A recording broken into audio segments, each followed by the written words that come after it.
Hello everyone, welcome to Blue Dragon Actuarial. So this video or this presentation today is an extension of the previous presentation where I kind of mentioned about what happens when the term of an endowment product increases or extended or altered, right?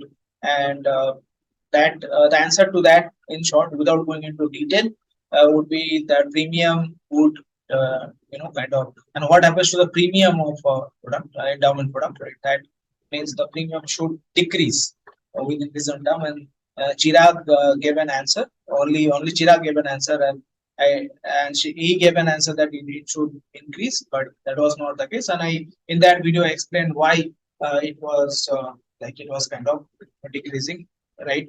And there was some follow-up questions from Chirag as well, and there are a few answers by Saurabh, I believe. Right? These are the answers, and I think in my previous video I kind of asked about what would happen if what would happen in similar case for a term product, right? And I think instead of a term products, Saurabh also wrote about unit linked product, Saurabh Khaitan, right? So once again, this sort of when he is not, I'm not highlighting this because he has commented, it's because he has tried to answer, right? And that is what I believe is important, because most of the people probably watching this video would not know the answer to this question, like what would happen to the premium of a term product if the term get extended or the duration of that get extended, but they would still not write the answer. In that process they never thinking that they would be just someone who would kind of see their comment and think whatever, like whatever, based on whether it will be right or wrong, and then they don't write the answer. In the process they never improve. So I always appreciate that if you are kind of writing something to understand, right? So Saurabh wrote about unit linked product mortality risk is not the major risk in the longer term, as this is the same product, and in general the sum assured band is often too low, 10 times often. Again, this may vary. So longer the time, higher the FMC company gets higher profit. So therefore premium should same or decreased, right?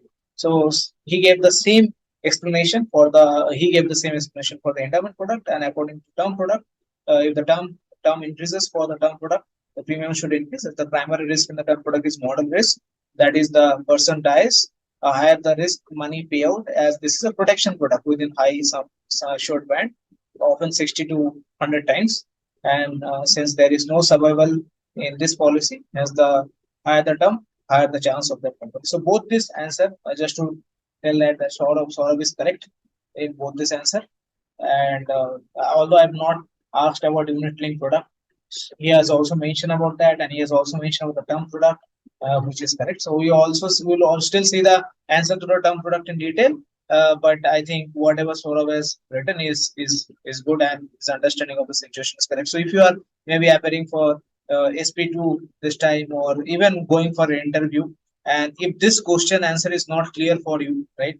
Because no matter at what level, because if you are just studied CT5 or CM1, this question you should be able to think in this manner, right? If you are not able to even think in that manner, then there is a problem. It's not that you have to get the answer right. I would believe that most of the interviewers would not reject you because you have given a wrong answer. Is because your thinking is kind of not in the right direction. So that's why this is important. By the way, if you are interested in, if you are kind of writing the this one of these papers like SS7, SP2, CP2, and CP3, now our courses have completed. So we have done the question analysis on all the chapters. You can visit bluedragonuniverse.in, and that is the link is in the description, and you can check all those courses. Now everything is completed. Now we are only doing doubt clearing sessions in the weekend. So yeah, every weekend till the India exams are over, we'll have the doubt clearing sessions, right? So everything is now completed, and you can, like, if you want to purchase the course, you can go ahead and purchase the course, and yeah, you can finish it at your time. And obviously, every Saturday you can have doubt clearing sessions with me. Anyways, so moving on to this video. So can the term of the term product be extended? Like this was also the question for endowment as well. Yes, it can be extended. That process is for alteration. It has to be in the policy feature. And if it is in the policy feature, it can be extended. There might be some restrictions on it. Maybe every 5 years it can be done. Or there might be an option to kind of extend the term if there is medical underwriting. Something can be there, some restrictions can be there, but in this case we are simply assuming that policyholder has the option to extend the term, right? And he would not have to go through any medical underwriting. It's just the term can be extended, right? So it is like buying a new policy, something like that. So that's why these are called alteration, right? So moving on, features. So in this case, instead of features of an endowment, let me correct it here only. It will be features of term because I was just editing the the endowment slide. So that's why I got this. So features of a term. So insurer pay death benefit only, right? And if death happens within the term, so that is very important. This second portion. Usually people who are studying CM1 or SP2, they don't this. Then they know that insurance pays only death benefit, but what they don't know or what they cannot relate to is if the death happens within the term. So if the death happens within the term, then only it's a loss for the insurer or insurer has to pay. Then only it is a claim for the insurer, right? So if the death happens outside the term, the insurance pays nothing, right? So it is a question of how many claims you are paying for a term product and not when you are paying for a saving product. Like I mentioned in endowment product, you have to pay. Either you are paying within the term if the death happens, or you are paying maturity benefit after the term. But in this case, it is not a question of when you are paying because there might be a possibility that you don't have to pay, right? So time value is not important. The question of why is not important. The question of how is important, right? So in this case, there might be a chance that you don't have to pay anything. Your entire portfolio, if your underwriting is, and you are also lucky, right? If your underwriting is so good, if you are also lucky, might not have to pay a single rupee as a claim, right? That chance is there. So in this case, the main risk here for a term product, like Saurabh also pointed out, is moderate risk, right? Because if the person dies within the term, then only you have to pay. And obviously for term product, like Saurabh was mentioned, the premium would be very small as compared to the sum assured, right? So you will not get that much of premium, right? So if someone dies, then the insurer has to sell out a lot of money. So an insurer is not getting that much amount of risk. So the main risk here is the moderate risk. How the insurer kind of take care of that risk? Not for this presentation, but by reinsuring. Right. In fact, during COVID situation, many reinsurers changed their rate, and most of the Indian life insurers kind of complained about that. That because if they change their rate, all their products are especially term portfolios, so heavily reinsured, and their premium is so small and so low because if the reinsurers increase the rate, then the term product would not be profitable at all. Then they have to kind of change the premium and pass on the increased premium to the customer who would not kind of accept that. And even for the policies which are already in force, for them, it might be a loss making deal, right? So that's why there was a lot of hue and cry over that. And I don't remember what happened, but I think the insurers did actually increase the premium and they have to also increase the new business rate because the COVID experience was such, right? So this is the main conclusion from the this portion of the presentation. That is, moderate risk is the main risk because it's not a question of when the death is happening. It's the question of how many deaths that are happening for that portfolio, right? So once again, risk of an endowment, it should be term. Let me also correct this as well, right? Because this is something that will be outrageously wrong. So I can't keep it now. Moving on.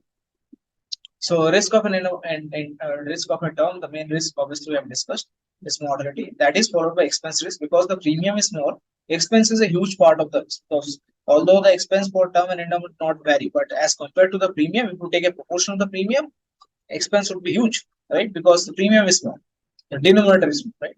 Followed by lapse, especially early lapse. Now, in term product, you do not give surrender value. Why you don't give surrender value?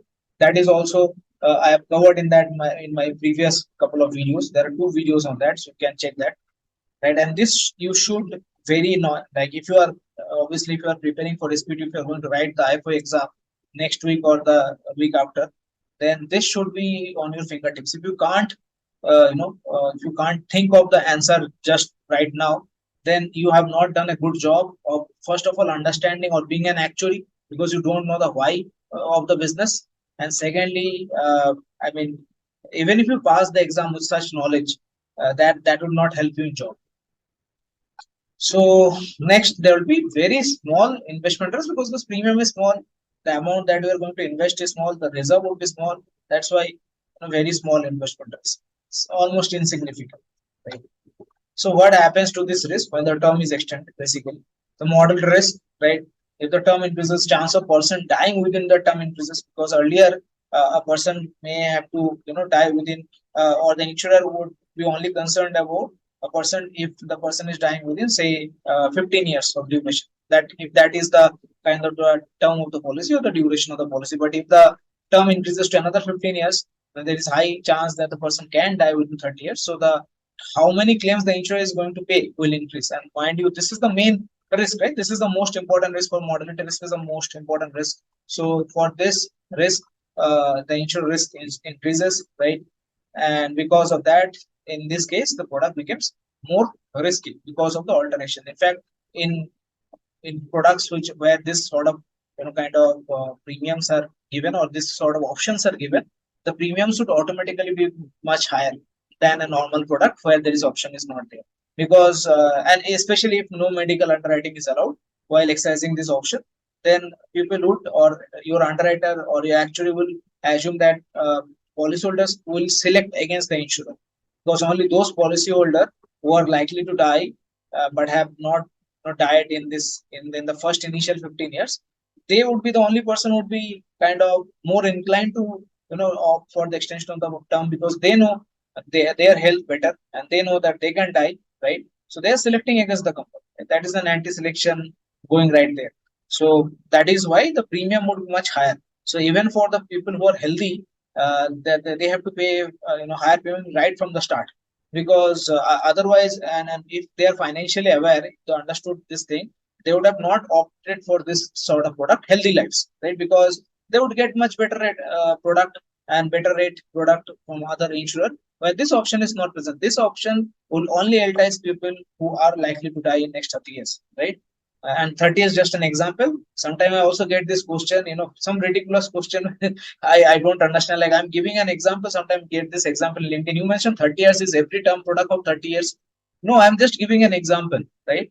So don't take everything that I say as like the literal line, because I'm just giving an example, right? So you have to be smart about that. Once again, moving on. Expense risk, as I mentioned, expense is a big part of the premium. So this risk also increases, like in endowment case also it was increasing, because it has to be incurred for longer duration, right? And finally, the inflation will kind of amplify this risk, which is quite evident, right? And the wages will increase, the associated expense will increase, the petrol gets costly, everything else gets costly, right? So the expense risk increases. Lapse or withdrawal risk, the insurer do not pay surrender value in term product, right? So because of that, at later duration, the insurer wants the policy to lapse. This is called lapse supportiveness.